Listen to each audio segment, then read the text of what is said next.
Я не розумію, це він чи не він? Він вроді начебто схожий, але не схожий. Дивись. Ось, замок Люберта. Точно, да. Да, це він. Угу. Давай.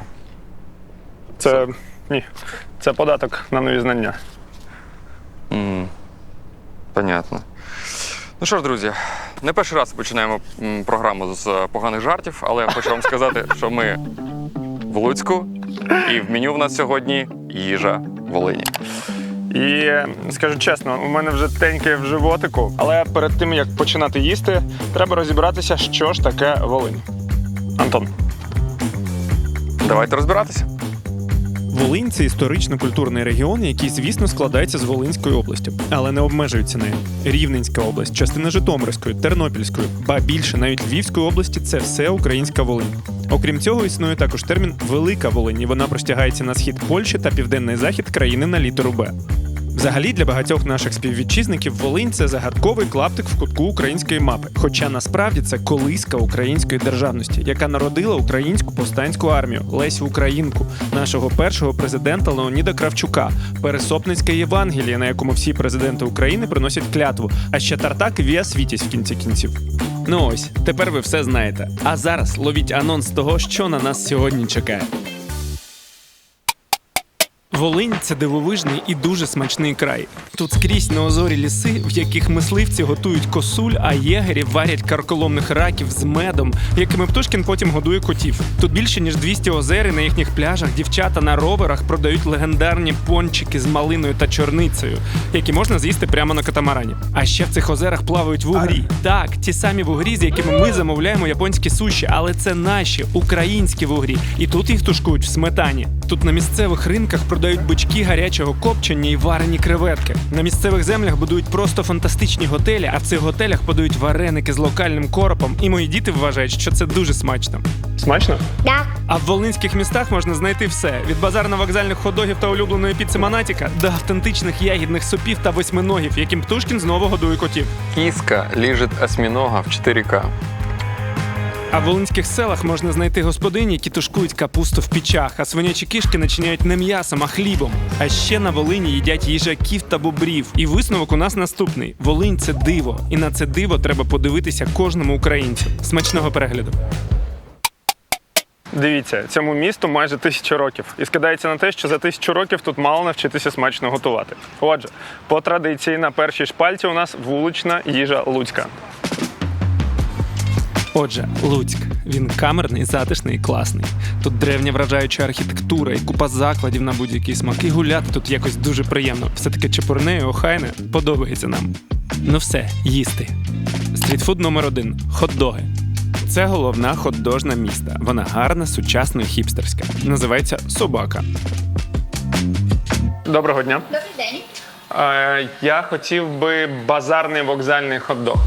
Приготування такого хот-дога ми всі бачили 1000 разів. Булка, сосиска, капуста, корейська морква і мережева змазіка, кетчупа та гірчиці. Зверху, звісно, цибуля. Ваше замовлення, смачного вам. Дякую вам. Боже, він такий гарний. Щоб завжди в моєму житті базарно-вокзальні хот-доги були такими гарними. А як ти збираєшся це їсти на двох? Давай зроби кусок, а потім я зроблю кусок. Ми впораємось, друже.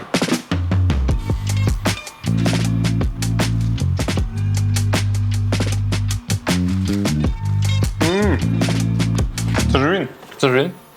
Це він. Це він? Це смак юності, безтурботності і повного безгрошів'я. Це він. Я його добре пам'ятаю. Класно, що завдяки цьому місцю і цьому хот-догу можна повертатися у конкретний спогад. Я хотів би, щоб насправді був такий музей моїх спогадів, в який я мог би прийти і повернутися до того чи іншого смаку або переживання.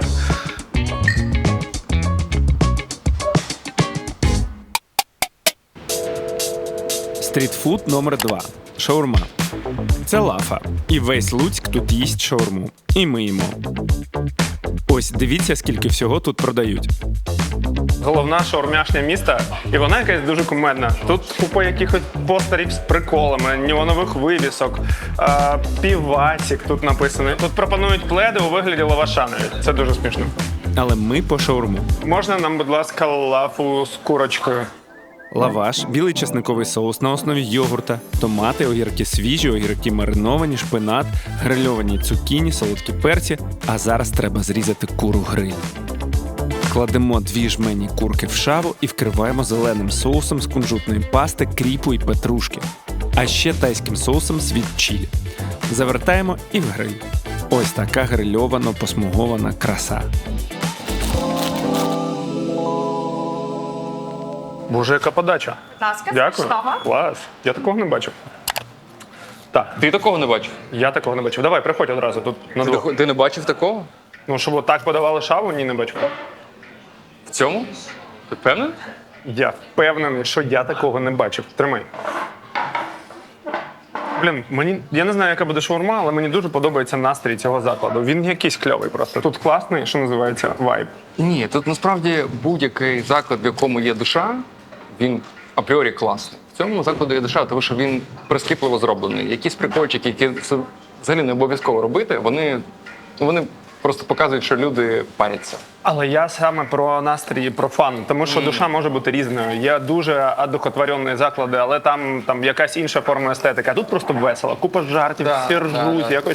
якось легко і смішно. Саме тому Міша сидить поза плакатом, де мужик пердить від тайської. Це правда. Це сміх. Просто дивний смак. Ананаси? Що це? Це тайський світ чилі оцей. Ми попросили гостру шаурму, а вона, окрім гострого, там щось ще дало. Да. Вона соковита, вона хрустка. Але для мене вона така трошки ф'южн шаурма. Це гарно. Взагалі, немає ніяких питань до цієї страви. Я душніла? Ф'южн шаурма. Сноб з Києва приїхав. Насправді це смачно. Це 3. Все, я зрозумів, що мені не так. Мені зайвий тайський соус світ чилі. Оця солодка оцтовість мені тут трошечки псує цю страву. Але взагалі, от якщо його прибрати, а він тут опціонний, оскільки я попросив гостру, і мені зробили гостру, тобто я сам став заручником свого ж прохання. Але якщо його прибрати, буде ідеально. Eat Thai food, they said.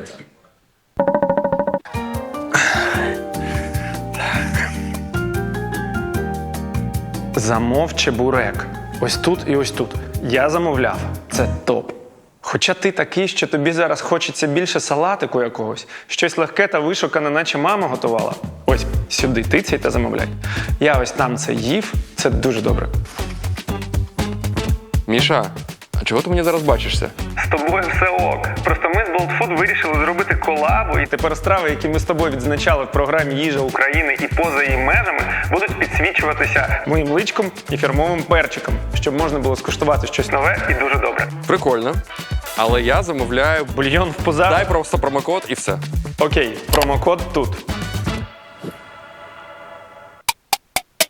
Стрітфуд номер 3. Піца. Любі, ми у старій луцькій піцерії, яка працює з 88-го року.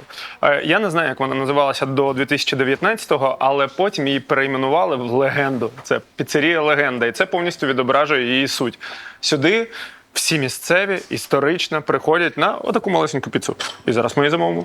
Будь ласка. Дякую вам. Смачного. Дякую. Дякую. Гарно. Гарно? Слухай, мені здається, що в кожному місті є своя стара піцерія, в яку через сентименти продовжують ходити люди. Може, вона вже і не актуальна, і там інгредієнти тут якась, не знаю, варена ковбаса. Салат олів'є. Так, салат олів'є на хлібі. Але все одно її люблять і їдять. Так, друже. Ламай. Повністю.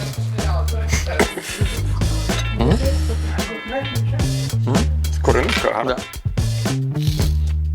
Да. Я думаю, тут потрібно одразу говорити не про смак, а про ціну. Скільки це коштує? Слухай, Скільки ж, я вгадаю. Ну, менше 50 гривень. ти знаєш? Ні. Правда? Я думаю, що до 2019 року, коли її забрали в управління сучасні люди, вона коштувала менше, а зараз вона коштує 60 гривень. Ти був близько. Промазав. Слухай, але про смак можна дещо сказати. У неї смак нагадують всі ці старі піци з дитинства. У мене в універі в столовці така піца була, у мене в гімназії в столовці щось схоже іноді подавали. Я не знаю, що це за інгредієнт. Напевно, самий простий сир, ковбаса і, не знаю, кріп. Яку піцу зараз отак з кріпом роблять і варенки? Ну, ніяку. А тут, до речі, всі хизуються тим, що це улюблена піца Монатік. Надя ж із Луцька, точно. Ні, чи з Нововолинська. Ну, я не знаю, звідки Луцька, мені Діма, але от і в коментарях нам писали і тут, що одразу перша. Це улюблена піца Монатік, а потім привіт. Боже, це слоган. Піцерія легенда. Улюблена піца Монатіка. Зі стрітфудом завершено, і у нас наступна категорія – їдальні. І тут у нас аж один учасник. Проте який? Луцьк народний. Їдальня. При міській раді. Ти відчуваєш ці пахощі котлет? Ви ж розумієте, що коли ти маєш Доброго справу з Мішою Кацуріним, ти обов'язково зайдеш в якийсь гендель.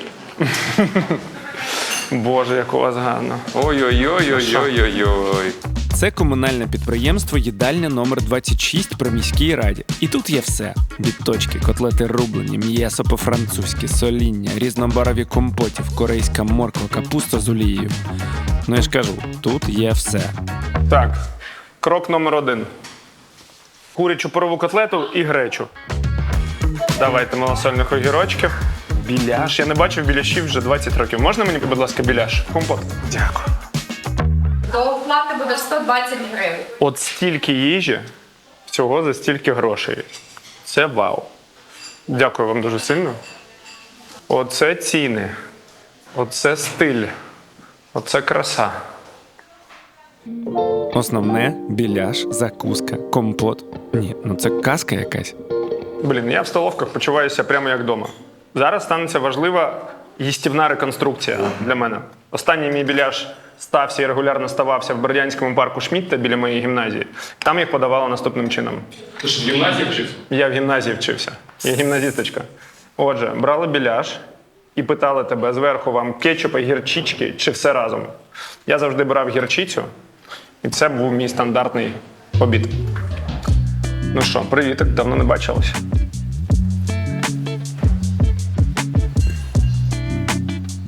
Майже смак дитинства. Кльово.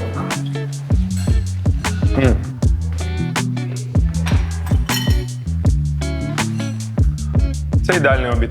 Взагалі про нього маю розповідати не я, про нього має розповідати Птушкін, оскільки мені здається, що він, окрім гречки, в принципі, нічого в цьому житті не їсть. Отже, Антон, давай, приходь, розкажи про своє улюблене. Боже, які смачні огірки. Ці роки досвіду не пройшли дарма. Я тепер заходжу в кадр зі своєю виделкою. Хорош.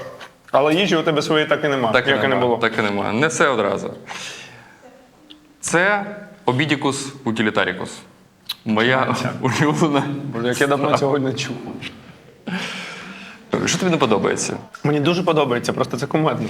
Насправді це така пузата хата без маркетингу, я б назвав це. Бо це насправді той самий набір, ну окрім малосольних огірків. У мене такі смачні, спробуй. Смачні? Дуже. Ульот. То це просто, як то кажуть, shut up and take my money. Слухай, якщо зараз це перекласти в якийсь стильний металевий посуд, буде так пасувати якісь, не знаю, спельки в Києві. Слухайте, я не знаю, чи ті з вас, хто приїде в Луцьку, зайдуть чи не зайдуть в цю столовку, але тут прикольно. І тут на 120 гривень можна наїстися від пуза вдвох. 120 гривень – це середня ціна шаурми. Але що таке шаурма і що таке комплексний обід з малосольними огірками? І біляшом з гірчичкою. Це лайк. Панжест для мого травлення the best. Панжест для мого травлення the best. Панжест для мого травлення the best. Панжест для мого травлення the best. Ей, не кидай шлунок в біді. Допомагай травленню Спанжест. Стрітфуд – все, столові – все. До ресторанів. І перший з них – курінь. Це українська мазанка в досить звичному для нас вигляді. Очерети, колеса від теліги, банки з консервацією, образа, рушники, Тарас Григорович. Але що головне для нас, тут велика антологія автентичних волинських рецептів. І ми зараз будемо готувати хомулу. Не чули? Розуміємо. Хомула в меню знаходиться в категорії супів, але це ягідний суп. Менеджерка Таня з Волинської Камінькоширщини розповіла нам, що в дитинстві хомулу їли тільки влітку в сезон чорниці. Чорниці збирали в лісі, суп їли холодним і сприймали його не як суп, а як десерт. Ось така волинська плутанина. А тепер ходімо на кухню.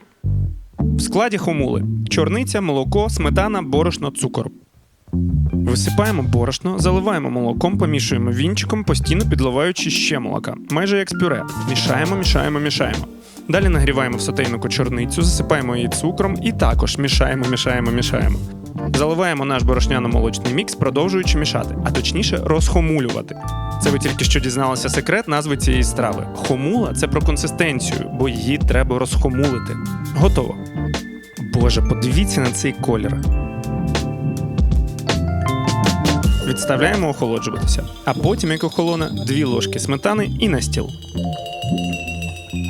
Друзі, волинський ресторан «Курінь» є для мене яскравим прикладом того, наскільки я особисто, і, вірогідно, хтось з вас, мало знаємо про нашу країну, нашу кухню і нашу культуру.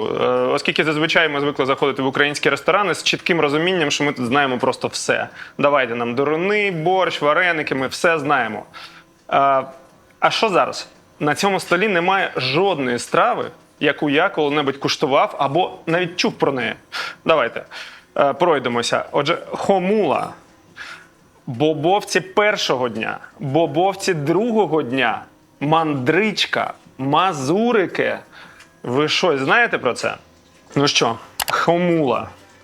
Мені пояснили, який правильно треба їсти. Це вергун, це хомула. Беремо ложку хомули, заїдаємо вергуном.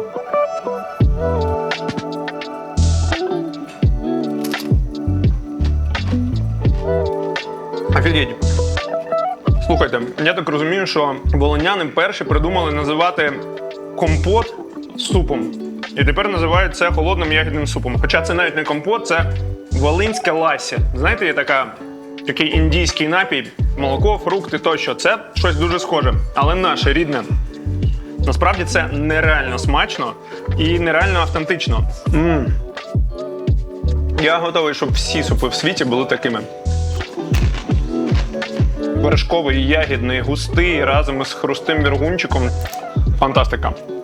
Складно зупинитися. Слухайте, це прям 5. Це була обов'язкова програма, а тепер довільна. Отже, мандричка. Це сушено-печений домашній сир з маслом, який називається мандричкою, бо його брали з собою в мандри. Він дуже довго не псується, і його, як любить Птушкін, можна покласти в карман або в рюкзак і дуже довго з ним вештатися. Купа печеного сиру в млинці з вершковим маслом, ну, ви самі знаєте цей смак, це дуже смачно. Бобовці смажені, бобовці варені, бобовці варені першого дня, бобовці спершу варені, а потім обсмажені другого дня. Це коли ти бобовці не доїв, вони вже у тебе охололи, ти їх розрізав і підсмажив на пательні. Кажуть, що оце головний волинський читміл. Смачний смажений пиріжок з квасолою. Я до цього в своєму житті пиріжки з квасолою їв хіба що у китайців, тому що вони люблять запхати ферментовані боби у десерти. Власне, це, напевно, єдина паралель, яка у мене в голові з'являється. Але насправді мені вони ще схожі на просто пиріжки з картоплею. Банальні, але дуже смачні. Так, і наостанок мазурики. Це палички з курки в паніровці, які ти обмакуєш в кислий сир. Він же кислий? Не такий вже і кислий. Курячі котлети з сиром виглядає насправді як якийсь британський стрітфуд, типа fish and chips. І слухайте, головний мій висновок. Я зараз настільки шокований цим різноманіттям волинських страв, про які я чути не чув. І, кожна з них дуже смачна. Я вражений, я в захваті, я запрошую вас всіх приїжджати сюди і куштувати все це. Курінь – топ. Волинь – топ. Полісся – топ.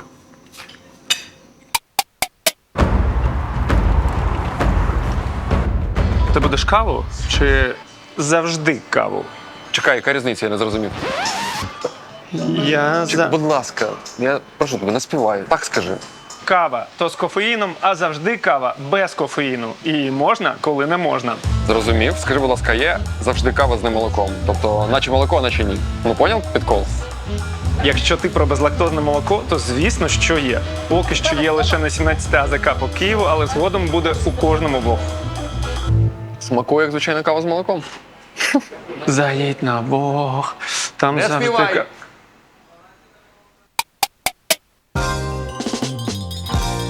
А на черзі у нас вінтаж. Це старий маєток із вишуканим рестораном, ось такою чарівною терасою, змієподібним столом і магазином дуже класного українського крафту, а також прискіпливою селекцією прекрасних вінтажних речей. Від меблів та посуду до антикварних ваз та навіть біноклів. Звісно, саме цією вінтажною красою наповнений і ресторан, що створює тут сильно унікальну атмосферу. А приготують нам тут восьминога на грилі. І подивіться, яке ж тут все естетичне, навіть в розібраному вигляді. Отже, спершу ми зробимо соус а-ля вітелло тонато. Для цього відокремимо жовтки, додамо ложку гірчиці в зернах і трохи попрацюємо блендером. Далі ми будемо одночасно вливати тонкою цівкою оливкову олію і збивати все це вінчиком. Тепер в наш домашній майонез покладемо анчоуси, тунець, каперси, перець, сіль і знову подрібнемо все і перемішаємо. Тим часом поставимо варитися картоплю, бо який же восьминіг без картоплі. І нарешті маринований, відмасажований і відварений восьминіг. Кидаємо тім'ян, зрошуємо його чесниковою олією, солимо, перчимо та поливаємо соєвим соусом. Тепер ріжемо кружечками варену картоплю, закидаємо до неї томати черрі і маринуємо в соєвому соусі з оливковою олією, сіллю та перцем. Гриль розігріто, все замариновано, можна викладати щупальця. Ось вони такі принадні. Також поміщаємо на гриль картоплю, томати і зачиняємо. Час від часу перевертаємо і грилюємо далі. До подачі соус, восьминіг, скибки картоплі, грильовані томати, каперси з бузини, зелена олія по периметру, зелень, рожовий перець та чорний перець. Любі друзі, перед вами відомий восьминіг з Шацьких озер. Це був жарт. Насправді, знаєте, як це буває? Після цілого дня хот-догів, біляшів, автентичної української їжі хочеться просто прийти в затишний сад і квецнути восьминога. Боже, він пахне, як відпочинок на Середземному морі. Давно я не відчував цих пахощів. Окей. Я випачкав ніс. Вибачте. Ніжний восьминіг з соусом вітелло. Тобто восьминіг з тунцем та анчоусами. Риба в рибі з рибою. Це дуже смачно. Кожна чергова риба підсилює смак і ароматику попередньої. І разом це працює дуже-дуже гарно. Хрустка на вигляд картопелька. І на смак також. Тут так гарно, тут так затишно. Насправді хотілося просто показати вам, що в Луцьку є ось і такі гастрономічні грані. Тобто, насправді тут можна знайти просто все. Стрітфуд ми бачили, автентику ми бачили, а тепер перед нами розкішний восьминіг. Я хочу тобі сказати, що я просто закохався в це місто. Мені супер тут подобається. І я просто обожнюю восьминіга. А ти що, його куштував вже? Я думав, я тебе зараз здивую. Дивись, восьминіг, він живе під водою. З Шацьких озер.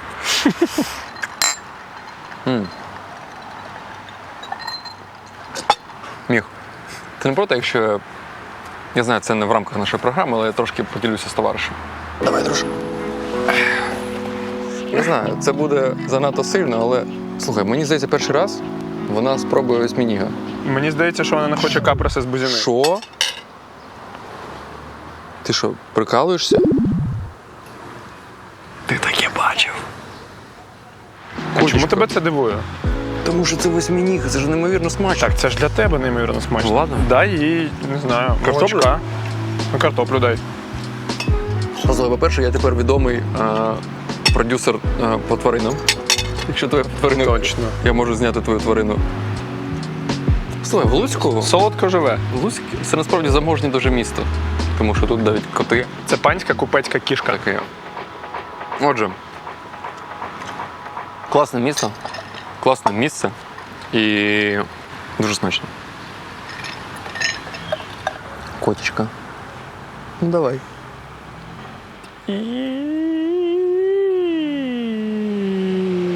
Тож я не знаю, чи можна їм восьминів? От він, фотпорн. Кетпорн. Киска лежит осьминога в 4К. Це Луцький замок, він же замок Люберта. А це ресторація Корона Вітовта, яка знаходиться у підніжжя замка Люберта. Всередині 14 століття Луцьк знаходився у складі Галицько-Волинської держави, якою керував Люберт. І саме тоді він започаткував будівництво замка, який підбудовував все своє життя. А вже наприкінці 14 століття Луцьк став частиною Великого князівства Литовського під керівництвом князя Вітовта, який в 1429-му провів в Луцькому замку знаменитий з'їзд європейських монархів, на якому були польські монархи, римський імператор, король Данії та Швеції, командори тевтонських та інших орденів, посольство імператора Візантії. Коротко кажучи, безпрецедентна подія. І однією з головних задач цієї вельмишановної юрби було перетворення Литви на королівство та коронація Вітовта. Але зустрілися, а Вітовта так і не коронували. І єдине, що станом на зараз тут від цього з'їзду залишилося, це ресторан Корона Вітовта. Та сама, втрачена. Тут спробували відтворити інтер'єр середньовічного замка. І знаєте, у них дуже класно вийшло. Робив якийсь німецький архітектор.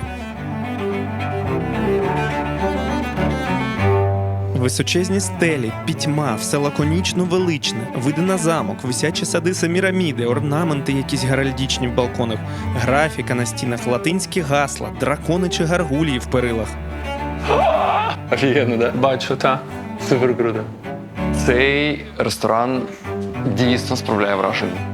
Так, я звик якось до лофтів і баухаусів в інтер'єрі, а тут от якісь геральдики, якісь мальтійські хрести, декоративні середньовічні елементи. Вон там діджитал вітраж. Я ніколи в житті не бачив такого. Власне, тут все якесь сильне, унікальне і, до речі, стильне. Взагалі споплюжити тему середньовіччя, мені здається, легше легкого. А тут все прям супер добре. Тепер цікаво спробувати, що ж тут готують їсти. А готувати нам будуть драглі. Це волинський холодець. І він робиться з телячих кісток, телятини, моркви, цибулі, селери, лаврушки, часника, перцю, солі та хріну. Спершу заливаємо кістки водою, ставимо варитися і постійно знімаємо шум. Занурюємо телятину, закидаємо овочі, кришимо часник, долучаємо перець, лаврове листя, сіль і варимо 4 години. Проціджуємо бульйон і за цим розбираємо на волокна яловичину. Складаємо її в тарілку, заливаємо нашим міцним бульйоном і на ніч в холодильник. Подаємо з хроном та зеленню. Чим це відрізняється від холодця? Схоже нічим. Ага. Тобто ми зараз 5 хвилин показували людям, як готувати холодець? Схоже, да. Ага. Сподіваюсь, нам пробачать. Я знаю, чому ця страва називається драглі, бо є таке українське слово драглистий, і це означає в'язкий. А так, це холодець.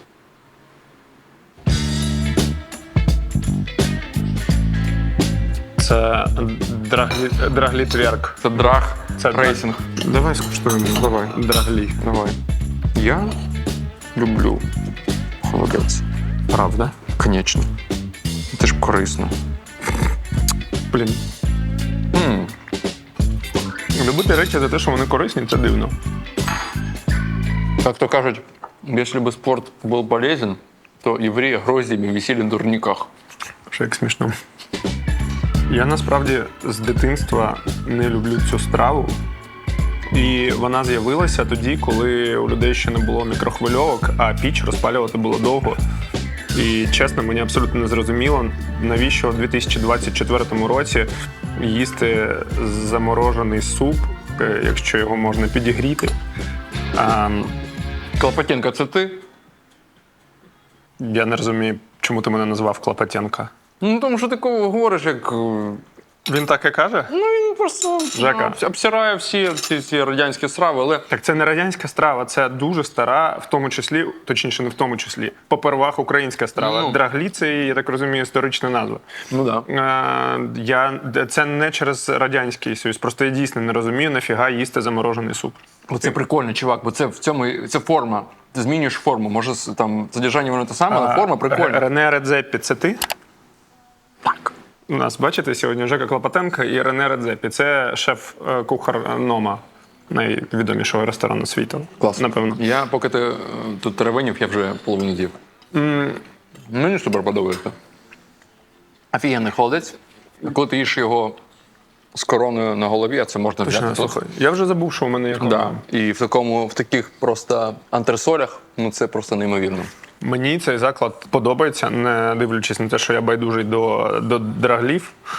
Він якийсь особливий. Я прямо хочу сюди прийти і ще поїсти усілякого. Я вважаю, що якщо ви в Луцьку, сюди зайти просто обов'язково. Це прям така от must-visit локація. Да. Це Вітовт. Зав'язуємо. Після замків ми вийшли на сонечко і пішки попрямували чудовим, енергійним і взагалі дуже кайфовим Луцьком в місто кафе.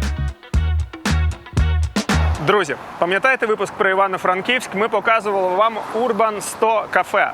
Соціальне кафе, яке віддає велику частину свого прибутку на соціальні міські проекти. Так от, схоже, що тренд із соціальними кафе крокує всією Україною. І зараз аналогічно за концепцією заклад відкриється у Луцьку. Він ще зачинений, але за 2 тижні буде працювати. Отже, коли цей випуск вийде, ви вже зможете відвідати це прекрасне місце. Отже, ходімо. Це буде ексклюзив. Отак дуже різко ми перемістилися із архаїчного в трендове. І ви тільки гляньте. Купа світла, магазинчик з різним звабливим крамом, кислотно-контрастні столи-дивани з одного боку і Богдан Хмельницький з іншого. Стильні дизайнерські об'єкти на поличках, аристократичний смарагдовий закапелок, бар гарний. Дуже стильно тут. І вся ця краса зроблена Балбек-бюро. Отже, ще раз, уявляйте собі, зібралися люди, дали свої гроші, створили отакий чудовий заклад, і тепер все, що тут буде продаватися, от, до прикладу, в цьому магазі, 100% прибутку буде віддаватися на корисні соціальні проекти. І це мене дуже сильно вражає. Але що мене вражає ще більше, це те, наскільки все стильно. Подивіться на цю крамничку. По-перше, всі вироби – це волинські майстри, волинські бренди. По-друге, ну гляньте на це мило. Я хочу таке мило. Погляньте на цю свічку. Я хочу таку свічку. Але ми прийшли не за свічками, а за волинською їжею. І тому ходімо на кухню. Ми знаходимося на новій, сяючій, цнотливій кухні ще не запущеного ресторана. Зараз тут затишок, але буквально 2 тижні, і тут почнеться справжній бурлан, і це змінить це місце назавжди. Але зараз ми будемо готувати для вас ексклюзив – Теремнівський паштет. Теремнівський район – це один з районів Луцька, отже, це місцева автентична річ. В складі паштета свина печінка, свине серце, трав'яна настоянка, вершкове масло, молоко, синя цибуля, квас, мед, вишня, червоний хрін, сіль, пектин, цукор, паприка. Це шеф закладу Дмитро Кравчук. І ми починаємо. Точніше, Дмитро починає. Отже, нарізаємо печінку та серце. Заливаємо молоком, щоб вони стали ніжніші, та додаємо ароматну трав'яну настоянку. Трошки масажу і за цим перекладаємо все в термомікс. Додаємо ще настоянки, стабілізатора пектину, солі та пару крихітних брикетів вершкового масла. Закриваємо та міксуємо. Отримуємо ось такий, могло б здатися, полуничний смузі, але це не він. Отже, переливаємо нашу печінкову лаву у форму, вкриваємо фольгою та пускаємо у плавання по гастроємності. І далі в пароконвектомат на 1 годину при 145 градусах. Тепер зробимо конфітюр. Ювелірно тонко нарізаємо диски цибулі і заливаємо їх холодною водою, щоб позбутися гіркоти. Далі беремо топлене масло бернуазет, кидаємо на пательню і обсмажуємо в ньому вимочену цибулю. Вкриваємо шаром копченої паприки, готуємо разом до ось такого теракотового кольору і даємо йому квас. Перемішуємо, засипаємо чимало цукру, потім меду і тушкуємо 1 годину на маленькому вогні. Результат буде ось такий. Тепер соус. Спершу вишні, потім вода і трохи поваритися. Далі перекладаємо в міксер половину вишень і всю воду. Додаємо пектин, загущувач ксантан, мед та неочікувано, але хрін. Міксуємо все це разом. На пательню з залишками вишні виливаємо отриманий в міксері результат. Доводимо до кипіння і доводимо цукром до смаку. І після готовності обов'язково охолоджуємо. Тим часом наш паштет готовий. Вилучаємо, нарізаємо і до подачі. Спершу цибуля конфі. Далі ретельно розфарбовуємо паштет вишневим соусом і вкриваємо крихтою волоських горіхів. Інсталюємо на конфітюр. Ложка густого соусу – 1, ложка – 2, помаранчева олія, зелена олія – готово. До речі, після готовності всі страви в закладі очікують покатухи кухонним ліфтом, після чого по прибуттю їх дбайливо заберуть до вас і до нас на столи.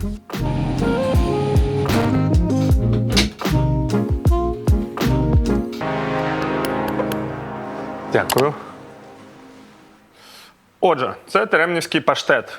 І я в процесі приготування зрозумів, що теремнівський паштет – це не якась автентична страва, а насправді тут є Теремнівський район, є бренд теремнівського хліба, оскільки в Теремнівському районі працює Теремнівський хлібзавод. І це страва-алюзія на відомий і видатний місцевий теремнівський хліб. В чому полягає алюзія, я так і не зрозумів, чи то форма цього паштету, чи його властивості, але от це ноу-хау теремнівський паштет. Взагалі, мені зараз трохи стрьомно. Чому?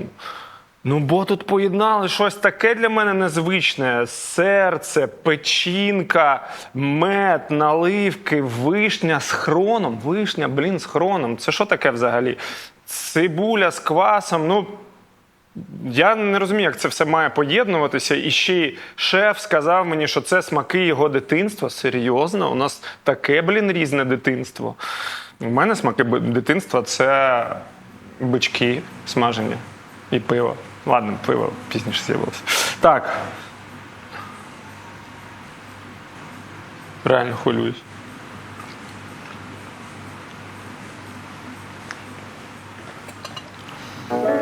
Якщо їсти з заплющеними очима, можна було б подумати, що це якась форма екзотичного морозива, бо паштет холодний. Текстура у нього така м'яка, яку, знаєте, soft ice cream. Вишня, чомусь вона з хроном. Цибуля солодка. Морозиво. Але все одно потім у тебе проявляється паштет і починається оцей вибух якихось непоєднуємих поєднань. Ну, бо дійсно багато смаків, дійсно вони всі тебе трошки спантеличують, і це, напевно, найдивніший паштет з усіх, які я їдав в своєму житті. Давайте так, загально він смачний. І приблизно, от якщо взяти, що він на 50% смачний, от ще на інші 50% він дивний. Отже, висновок такий. Обов'язково при нагоді скуштуйте цей паштет, тому що ви такого ще точно не куштували. А тим часом наступив вечір, і ми прийшли в грандіозний та легендарний кораблік, в якому, як і в замку Люберта, писалась історія Луцька. Правда, розважальна. Багатько наших луцьких знайомих поставили нам запитання. Мовляв, друзі, а коли ви будете знімати кораблік? В який день? Що? Питаємо ми, кораблік? Що це? Ми не плануємо його знімати. Ви не плануєте знімати кораблік? Ви не можете не знімати кораблік, приїхавши в Луцьк. Ми розібралися. Власне, ми зараз знаходимося тут, в корабліку, тому що це місце, до якого місцеві ставляться з якимось несамовитим релігійним фанатизмом. І тепер ми знаємо чого. Йому 30 років. Скрізь кораблік пройшли цілі покоління лучан. Ним керує друге покоління родини, яка його побудувала. Тут виступали просто всі. Вакарчук, Хливнюк, Бабкін. Тут висять їх вся українська сцена, причому з малих років. Такого юного Хливнюка я не знав, що він так виглядав колись. І тому ми для того, щоб зареспектити і увіковічити в нашій програмі кораблік, прийшли сюди, бо зазвичай не показуємо певні ресторації, але... Це не про пивну ресторацію, насправді про історію. Точно. І цим закладом хочемо закінчити нашу розповідь про Луцьк, але не закінчити нашу розповідь про Волинь, бо ми їдемо далі. За Волинь і за Луцьк.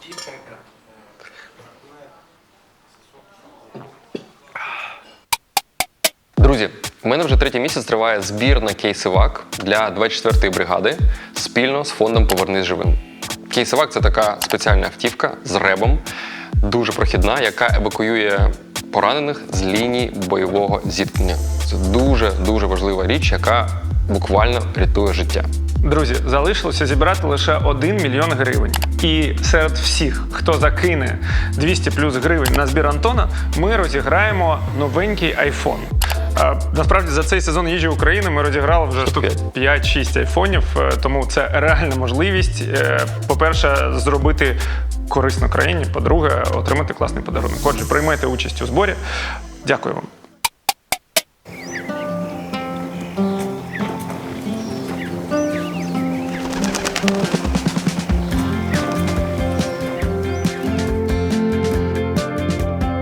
Ми вирушили за 100 кілометрів від Луцька в село Смідин. І ви знаєте, дорога Волинню така чудова. Тут неозорі ліси, сотні озер, безкрайні луги. І все це, дуже приємно споглядати. А ось і наш пункт призначення. Ми приїхали в волинське село Смідин. Йому вже більше, ніж 500 років, і в ньому мешкає аж 1500 людей.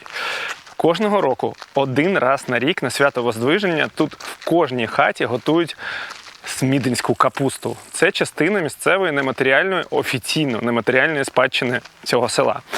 І сьогодні спеціально для нас одна дуже вельми шанована особа приготує для нас відому легендарну смідинську капусту. Це Марія Потапівна. Їй 84 роки і все своє життя вона прожила тут, в Смідині. Ця прекрасна пані головна по капусті в селі, бо пече її для всіх сусідів. Це наша сьогоднішня кухня із дров'яною піччю, місцем для відпочинку на печі, за фіранкою, травами, ягодами та лялькою-мотанкою. А це наш сьогоднішній головний інгредієнт – капуста звичайна білокачанна. Поїхали. Спершу пані Марія Потапівна неквапно закладає дрова, відкриває димохід і запалює деревину.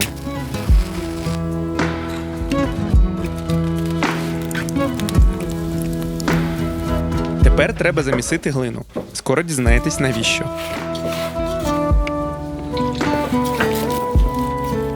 Коли дрова прогоріли, Марія Потапівна трохи розгрібає жир, тут так називають вугілля, забирає нашу сировину і перш ніж приступити до термічної обробки, завжди возносить молитву. Ой, ім'я Отця і Сина Святого Духа, амінь. Отця і Сина Святого Духа, амінь. Отця і Сина Святого Духа, амінь.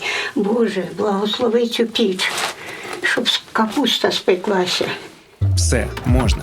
Господиня, як заправська гравчиня в боулінг, закидає качани смідинської капусти у горнило печі. Затулимо, щоб воздух не виходив, зараз заліпимо і хай печеться. А ось навіщо замішувалась глина. Головне правило у запікання капусти – повна герметичність. Тому кожен отвір, кожна відстань між піччю та кришкою ретельно заліплюється глиною.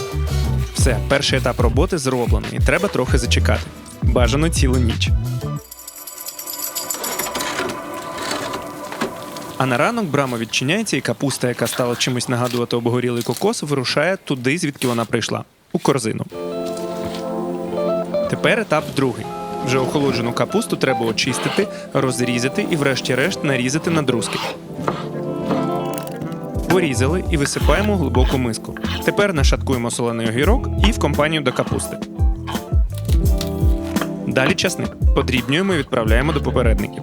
Сіль, перець, запашна соняшникова олія. Перемішали і можна смакувати. Перша ложка за Марією Потапівною. Шеф-кухарка візувала і дала зелене світло нам. Ну що, по капусточці? По капусточці. По смідинській.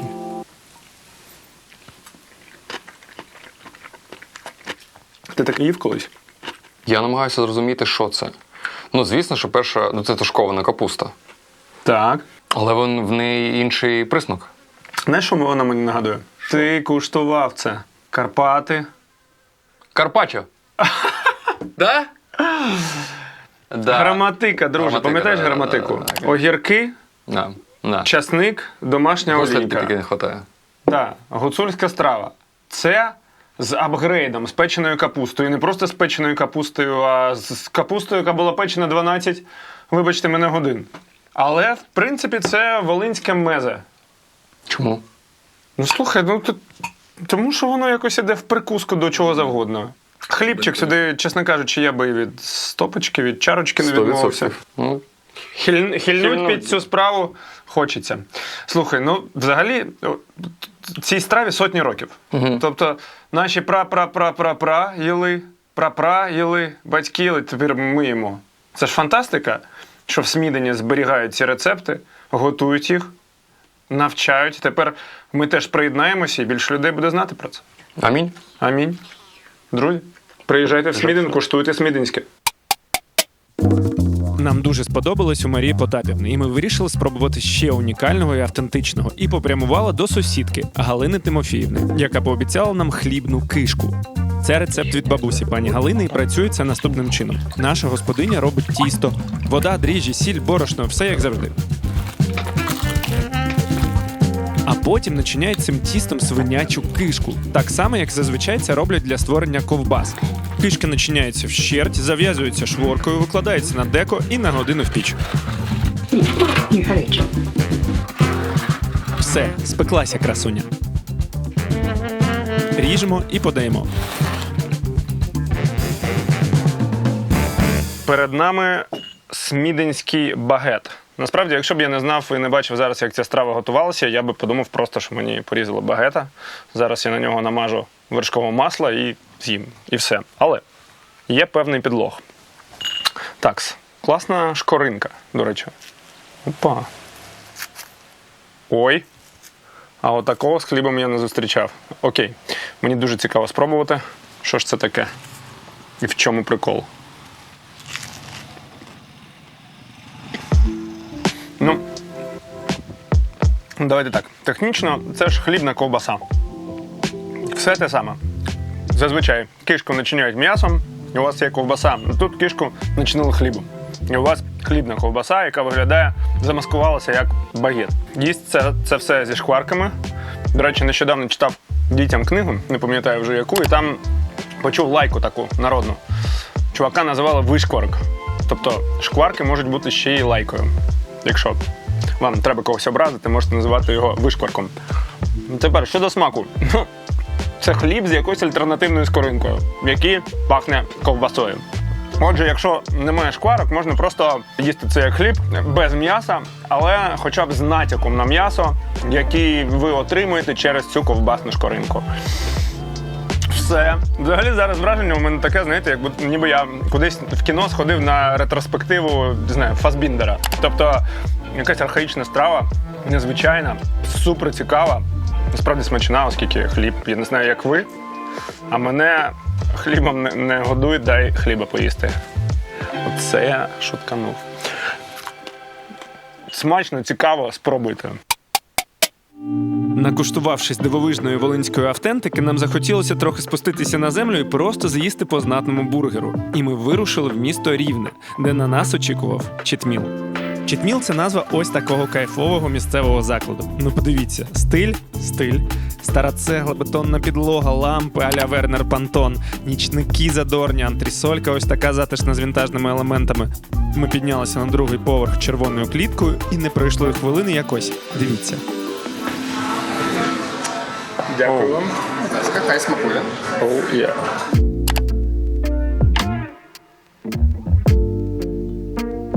Ну що, трошки фудпорно? Дивіться.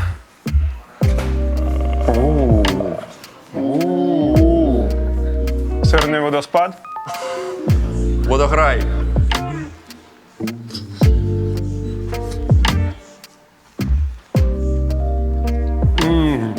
Це не сильно кошерно, звісно, але смак. Це 100% читміл. Оце народ у нас на вигадки сильний. Стільки сиру сюди, стільки сирного соусу. Смачні домашні булки.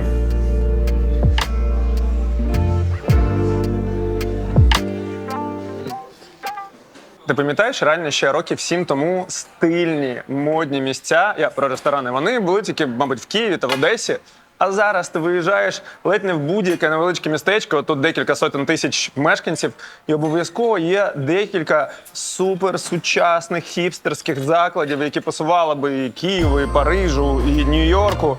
І насправді це дуже сильно надихає. От вийди в невеличке містечко, де, не знаю, десь у Франції. Ти там знайдеш гендель з булками і поганою кавою, і все.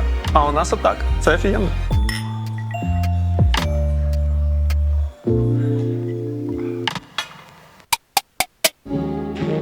Із бургерами ми завершили і попрямували у один волинський готель, від якого, здається, нам ви зараз просто очманієте. Волинь так закохує в себе. Просто подивіться навкруги. Мене оточує озеро Пісочне. Подивіться, качечки плавають, такий вітерець приємний дмухає. А я потихеньку човгаю в бік готелю Черот. Я натрапив на нього в інстаграмі, коли готувався до цього епізоду, побачив фотки, і вони так зачудували мене своєю естетикою, що, чесно, мені просто хотілося кинути все і негайно вирушити сюди відпочивати.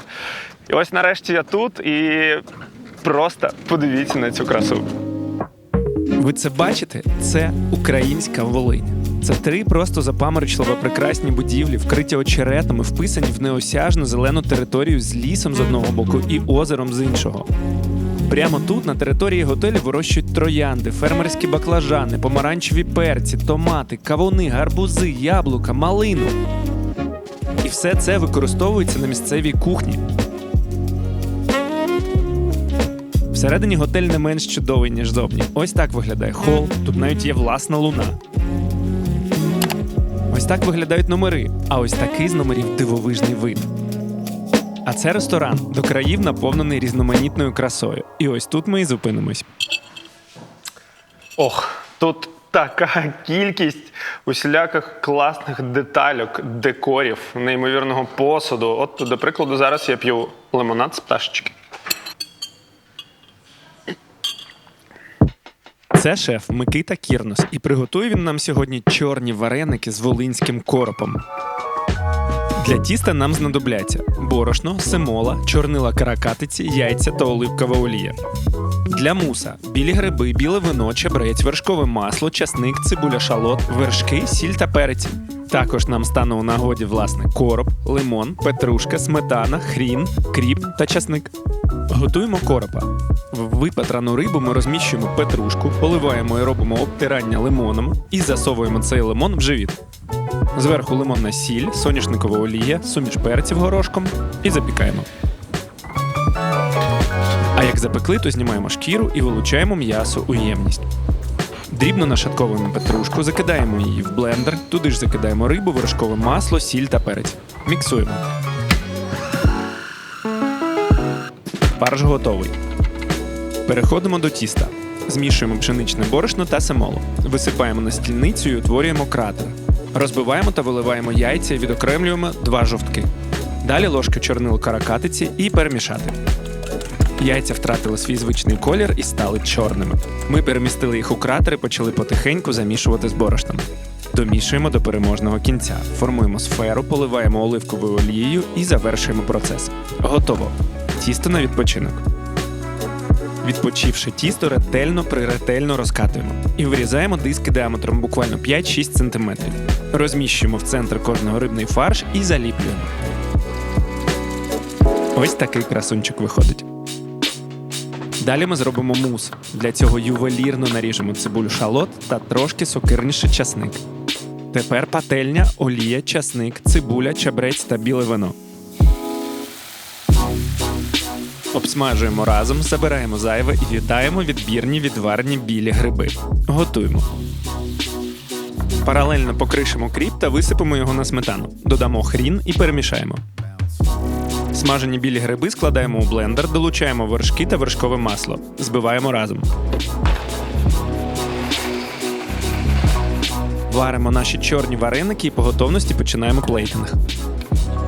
Спокуслива подушка з грибового мусу, промені вареників з коропом, сметанковий соус всередину композиції, дещиця зеленої олії та попкорни з гречаної крупи наостанок.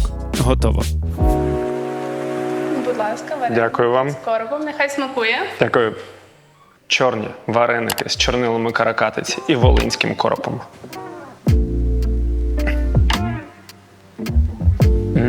як пахнуть гриби.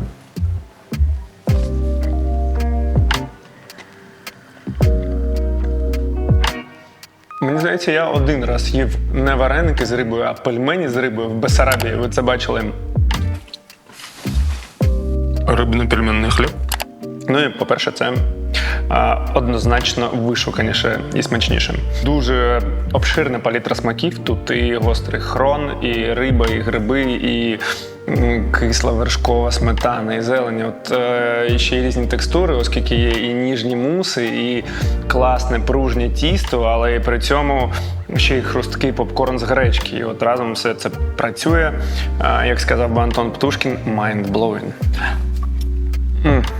Взагалі мені настільки подобається, що Волинь різна і багатогранна. За один день у нас тут може бути така амплітуда вражень від якихось хот-догів до бабусь, які готують нам автентичні страви в печі, і до приготування якоїсь абсолютно карколомної дичини, і до таких вишуканих страв в шикарних готелях. Мене просто розриває Волинь. А зараз я хочу запросити в кадр гастроексперта. Точніше, ні, гастроекспертів. Малявочки. Олександра. Давай, сідай. Іван. Так. Ці гастроексперти ніколи не будуть нічого імітувати. Це мої діти. Це Олександра, це Іван. І шрот такий класний, що я взяв сюди дітей. Так, діти, це варенички з рибкою. Сюся. Пліз.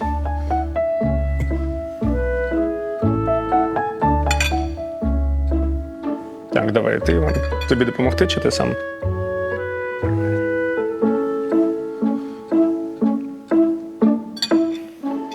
Мені подобається. Тобі подобається? І тобі подобається? Що ви скажете? Як би ви це описали? Просто смачно? Да. І тобі просто смачно? Будеш це їсти ще раз? А ти? І я буду це їсти ще раз. Насправді думка дітей, вона найбільш щира, тому що діти не вміють нічого імітувати, і вони точно скажуть правду. Якщо їм не сподобалося, то не сподобалося. А якщо смачно, то смачно. Діти, ну що, смачно? Да. Да. Смачно! Дякую. Далі ми вирушили на озеро Світязь, милуючись на шляху старовинними церквами, чепурними ошатними жінками в білосніжних хусточках на роверах і автентичним місцевим транспортом. Також ми познайомились з дивовижним для нас явищем – придорожніми стійками, на які місцеві мешканці виставляють надоїне зрання молоко. Під баночку вони кладуть цидулку із кількістю літрів, молоко забере вантажівка, і невдовзі власнику будуть виплачені за це молоко гроші. Скільки вони платять за баночку? Ну, за літру 9 гривень. Таких молочних пунктів ми зустріли чимало. Тобто це працююча місцева бізнес-система. А цьому дідусю дуже хотілося зробити якесь добро, і ми дали йому трошки грошей. Але це було так складно, бо не дивлячись на явно скрутне фінансове становище, дідусь відмовлявся на відріз. Але врешті-решт нам вдалося. А тепер на озеро Світязь. Ми приїхали на озеро Світязь, і особисто я тут вперше, але мені все тут так сильно знайоме. Чому? Бо я з Бердянська. І тут такий саме курортний провінційний вайб. Вони якісь дівчата прямо в воді на качелях катаються. Чувак на електросамокаті якомусь чи скутері везе кукурузу. Солодка вата. Рятувальний пост, на якому, я впевнений, ніхто ніколи не з'явиться і не з'являвся. Тут є якісь концерти, горки, кольорові катамарани, човни дерев'яні. Як цей човен пливе, я не знаю, але в Бердянську теж завжди так було. Незрозуміло, як ці конструкції переміщуються по воді, але вони переміщуються, і в них ще й 20 людей. Коротше, тут Бердянськ, Затока, Одеса, от прям квінтесенція на озері. Я такого ніколи не бачив, ніколи тут не був, але все таке рідне. Насправді для дуже багатьох українців Волинь – це озеро Світязь. Бо людей тут завжди тьма, і це не просто так, тому що тут є все для кайфового відпочинку. Дуже мілке озеро, в яке, щоб зайти по пояс, треба крокувати з півкілометра, і це супер для купання з дітьми. Спортивні майданчики, різноманітні плавзасоби, можна і повалятися позагорати, і змія запустити повітряного, і скарби пошукати загублені, і придбати будь-який пляжний крам, і на машині амфібії поплавати, і, що важливо, смачно поїсти. І головний місцевий стрітфуд – це знамениті світязькі пончики. Ними тут торгують чарівні продавчині на роверах. А у кого смачніші пончики, у вас чи у вашої колеги? То моя моя невістка. Один найсмачніший пончик мені, будь ласка, дайте.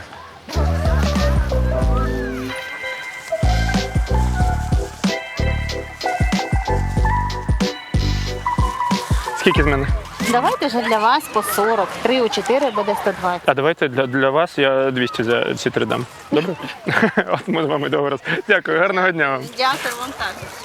Пончиками ми затарилися, тепер ми не маємо морального права втратити можливість і не катнути на цьому екзотичному плавзасобі у вигляді автівки з бонусною гіркою.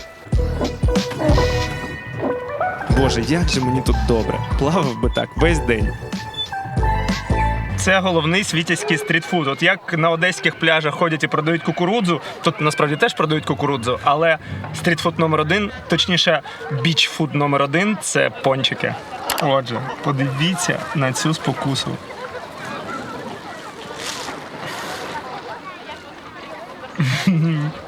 Ну що? Ну це прикол, ну це пончик, просто купа смаженого тісту з дуже смачною кисло-солодкою ягідною начинкою. Це так дивно. Ну я ніколи на пляжі нічого подібного не куштував. Ну подивіться, це ж можна зараз перемістити в якусь модну київську кав'ярню і разом з фільтр-кавою замовити. Ну і мені здається, всі будуть тащитися. Я думаю, що Пончик Бой може сміливо забирати цю ідею, робити пончик світісь з чорницею і продавати там його, і це буде прям хіт.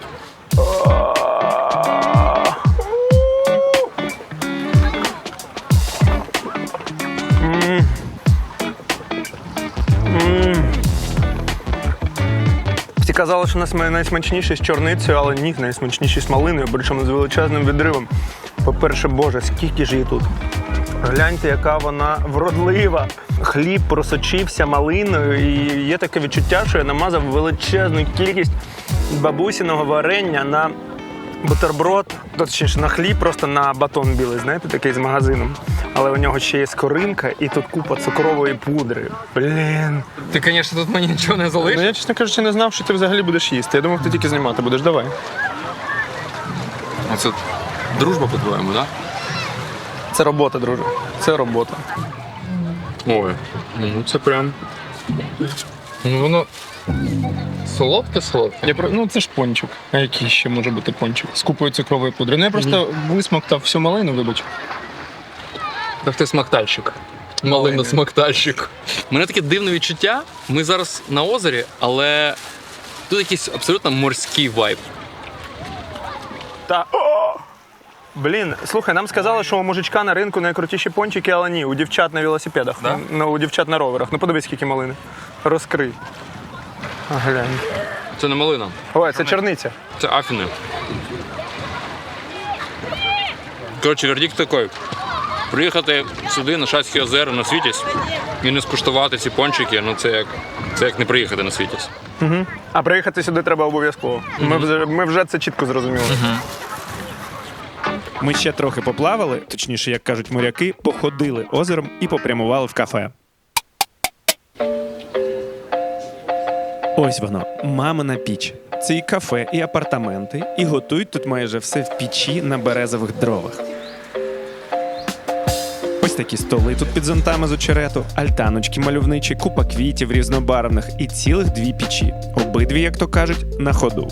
Ми приїхали в кафе «Мамина піч» і ми зараз будемо готувати вугря. Ви знали, що в Україні є вугрі? Я раніше думав, що вугрі вони є в Японії, а в Україну вони приїжджають з Японії для того, щоб ми з них зробили суші. Все. А вугрі є в Україні, от прям плавають в озері Світязь. Їх тут готують не з унагі, їх тушкують в сметані. Ходімо готувати. Знайомтеся, український вугор. Взагалі, коли ми з Антоном побачили вугря, то прямо шаліли, як діти. Ар! Ар! Ходили, носили його на шиї, пропонували з ним фото. Фоткалися, ніби ми з ним цілуємося. Ну, коротко кажучи, під враженням сильним опинилися. По-перше, він схожий на змію. А по-друге, нас гордість і пиха за рідну неньку її дари переповнювала. А тепер давайте готувати. Це Віра Григорівна, власниця маминої печі. Працювати пані Віру навчили мама і свекруха, власне тому і мамина піч. Отже, в складі вугор, борошно, сметана, цибуля, зелень, сіль та перець. Спершу ми чистимо і патраємо вугря. Виглядає це, чесно кажучи, з незвички досить інфернально. Далі нарізаємо рибу як багет. Чесно кажучи, не можу позбутися цієї асоціації. Нарізали, посолили, поперчили, перемішали і айда обвалювати в борошні. Закидаємо пательню нагріватися в піч, а тим часом шаткуємо цибулю. Коли пательня нагрілася, виливаємо соняшникову олію, закидаємо цибулю, перемішуємо і в піч. Слідом за цибулею на гарячу пательню номер 2 викладаємо шматочки волинського вугря і назад. Все, чекаємо. Дістали, перегорнули і знову запікатися. Цибуля підрум'янилася, отже її час перекладати до риби. А ще до риби час налити домашньої сметани. І знову повертаємося у пекельні надра. Нарізаємо кріп та петрушку, дістаємо пательню, викладаємо її зміст на тарілку, припорошуємо зеленню. Це фініш. До речі, на Волині, окрім вугрів, ще водяться в'юни. Це теж такі змієподібні і, кажуть, дуже смачні риби. Вони живуть в мулі і глибоко в ґрунтових водах. І ми дуже хотіли вам їх показати, але потерпіли фіаско. Нам сказали, не сезон. Ну що? Боже, як мені цікаво. До речі, нам принесли також омочку. Це волинська закуска, яка складається з сиру, сметани, солі та зелені. Але почнемо з вугря. Боже, який жирненький. Без хлібанів. Ну він прям жирний-пережирний товариш. Ну дивіться, от прямо в цей момент японський містичний імператорський вугор з невідомих країв, зроблений з якимись місо-соусами, перетворився на звичайно зрозумілу мамину рибку з озера. І, чесно кажучи, якщо б я обирав, мені треба було б обирати щось одне, я б обирав це. Тому що це рідне, тому що це дуже смачне. Риба, сметана, цибуля. Ви точно знаєте цей смак, мені навіть його описувати вам якось здається зайвим. Дуже-дуже жирна, смачна, сметанкова рибка з цибулею та зеленню. І це вугор! Знаєте, я не до кінця розумію, як, усвідомлюючи, що на світі можна приїхати і з'їсти місцевий вугор, можна ще не пакувати валізи і не збиратися їхати сюди для того, щоб це спробувати. Ну, власне, я, як тільки дізнався, одразу приїхав. Чого і вам раджу. Ми одразу приїхали. Антон комплексує. Омочка, це дуже смачно. До речі, я людина, яка не їсть сир, в сенсі творог, сам по собі. Але в цьому міксі разом зі сметаною і зеленню хочеться ще його в лавашик завернути, погрилювати. І тоді взагалі можна буде вмерти. Але і так можна. Смачно, трендець. Шановна громада, нам є в чому вам дізнатися. Справа в тому, що на Волині є дві гастрономічні традиції, які ми вам показувати не готові, але можемо про них розповісти. По-перше, на Волині їдять їжаків. Тут, як Міша каже, є село Єжиєво. Воно називається Столинські смоляри, і там реально це як така традиція.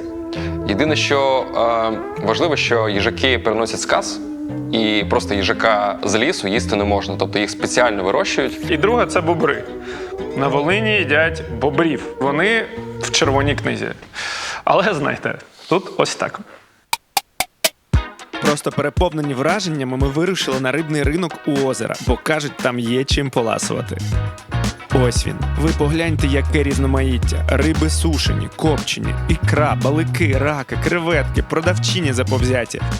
Торгівля активно йде. Галас, двіж, класно.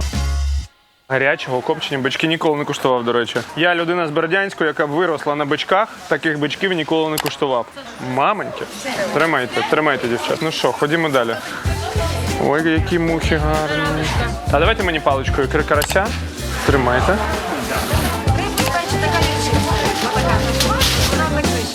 Дякую вам. Давайте мені один стаканчик. Ну все. Так виглядає, ніби я зараз цю рибу буду перепродавати. А може і буду. Опа. Так. Риба волинська, в 2 рази дорожче, ніж у всіх. Так, ну що, поїхали. Швидка дегустація. По-перше, я шукав маленькі креветочки, маленьких тут немає, бо це Волинь, тут все таке дебела.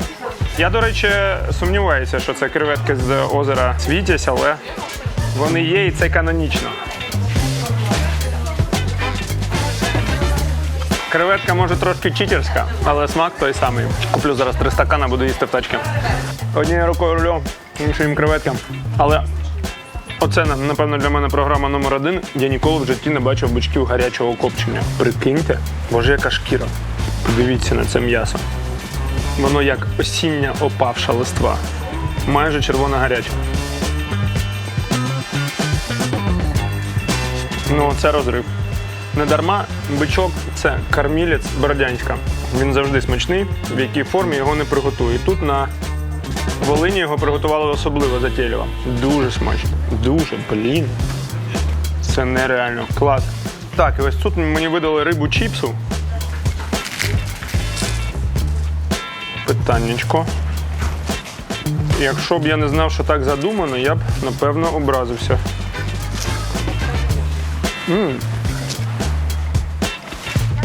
Ну, це як солодка вата за текстурою, тільки риба і солоне. Слухайте, до речі, дуже смачно. Вона настільки суха. Якщо хтось з вас бачив, коли-небудь в дитинстві грав і потрапляв на стекловату, от вона виглядає прям так. Але це дійсно смачно. Воно тане у роті і це ідеальна закуска. Це і без закуски. У мене пива нема, але я зараз кайфую. Люди, рибний базар на Світязі – це щось. Сюди 100% варто приїжджати. Ви тут отримуєте всі ті емоції, які ви завжди очікуєте отримати від наших прекрасних провінційних курортів. Але тут ще й купа гастрономічних спеціалітетів, які ви не знайдете ні в Затоці, ніде в інших місцях. Як сказав би Антон, рекомендаціон. Вибачте, що запозичив. Далі ми вирушили в дрімучий Волинський ліс поблизу села Згорани. Ми крокуємо в лісовичок. На Волині багато лісовичків, і це такі екокомплекси, які фінансуються державою, створюються в місцевих лісництвах. І це такі рекреаційні комплекси, в яких є альтаночки, в них можна щось погрилювати, є дитячі майданчики, дуже гарно виглядаючий ресторан, спортивне знаряддя, озеро. Тут можна класно проводити час усією родиною. Ми приїхали сюди для того, щоб приготувати раків. Волинь славиться своїми раками, і раніше, кажуть місцеві, вони просто ходили з мішками на озера і збирали раків руками. Зараз все, звісно, змінилося, раків стало менше, клімат змінився і так далі, але в лісництво все ще можна замовити собі гарний казан раків. Молодці, класичних, багато різних раків. Власне, що ми зараз і зробимо. Ми замовили раків, попросили приготувати їх прямо в лісі, в казані, на свіжому повітрі. Погляньте, як же це гарно. Ось вони, красунчики. Фермерські раки. Їх не можна ловити, і ми їх купили на раковій фермі. А готувати ми їх будемо разом із морквою, лимоном, свіжим кріпом, сушеним кріпом, часником, духмяним перцем, сумішшю перців, сіллю, лавровим листом і медом. Знайомтесь, це єгер Руслан Горун. І саме він нам сьогодні всю цю надзвичайність приготує. Отже, встановлюємо триногу, вішаємо казан, готуємо ватру, наливаємо в казан воду і висипаємо в неї відро живих раків. Он скільки їх. Тепер раків треба підготувати, видаливши кишку. Ось так це робиться. І це доволі кропіткий довгий процес. Тепер розпалюємо ватру і чекаємо, поки закипить вода. Паралельно починаємо нарізати моркву, лимони, часник і виставляємо спеції. Час солити воду, і солити її треба дуже рясно. Ще солі. І ще. І ще. Далі перець, лаврушка, сушений кріп, морква, часник, лимон та третина чашки меду. І ще трохи меду. Перемішуємо разом всю цю смакоту, накриваємо кришкою, і хай всі ці смаки понуртують разом і перетворяться на один дзвінкий та гармонійний. Буйна ватра горить, наш огрядний баняк кипить, ми його помішуємо і накриваємо знову. Тепер зелень. Ох, як же це зелена смачно виглядає на помаранчевому. Мішаємо, накриваємо, най вариться. Нарешті Руслан набирає повні пригорща раків і закидає їх в цей смачний бурлан. Більше раків, ще більше раків. Стільки раків, що ледь влізають. Раки починають змінювати колір, а ми закриваємо баняк і йдемо трохи гуляти лісом.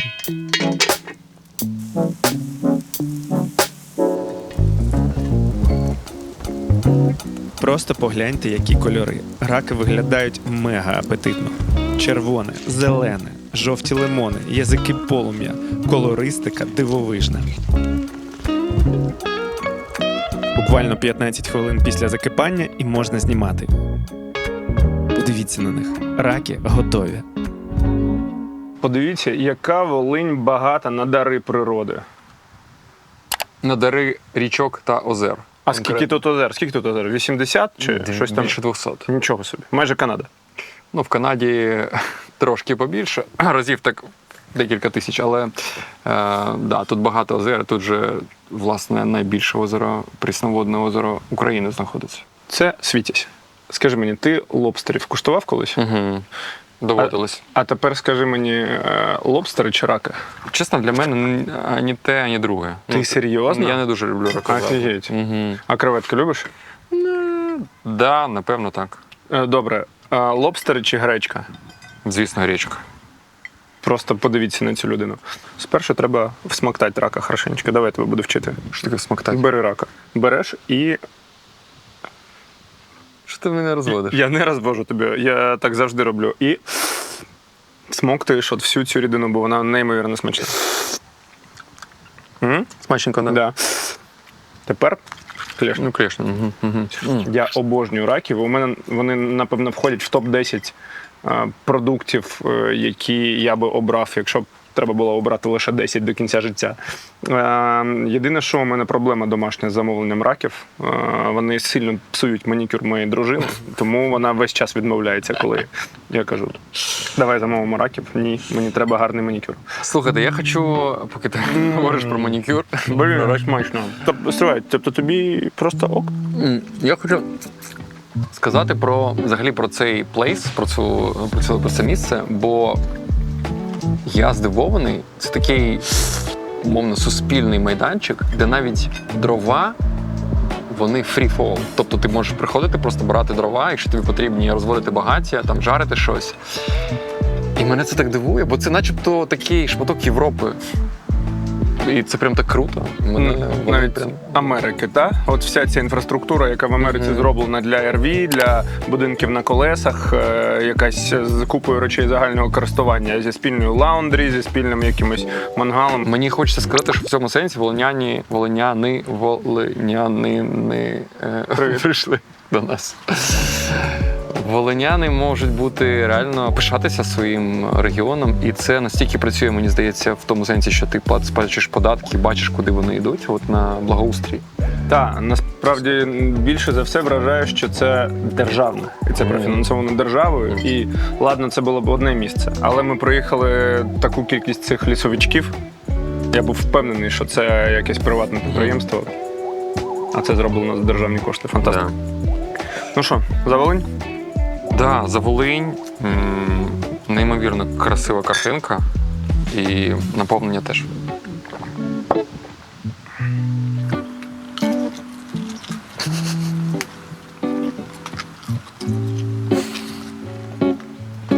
Ми так затренділися про соціальні аспекти діяльності лісовичків, що забули розповісти вам про смак тих раків, а вони були просто дивовижними. До речі, не забувайте, що під кожним епізодом в описі ми розміщуємо гід з деталями, посиланнями, локаціями та контактами всіх місць з наших епізодів. Користуйтеся на здоров'я! Волинь стала для нас справжнім великим відкриттям. Особисто я раніше подорожував Україною досить стандартними маршрутами. Влітку в Одесу, взимку в Карпати. І це була помилка. Бо зараз я ніби відкрив для себе нову країну в країні. Ти про те, що тут є і ліса, і озера, і культурна спадщина, і гастрономія, офігенні готелі, і досить сучасні міста, офігенні люди. Взагалі, я кожного разу, коли ми знімаємо очередну програму чергову, я розумію, що просто подорожувати Україною потрібно, бо Волинь, як і дуже багато регіонів, це відкриття. Відкриття – це коли ти отримуєш більше, ніж ти очікуєш. З Волині супер така сама історія. Тож, подорожуйте Україною. Подорожуйте Україною.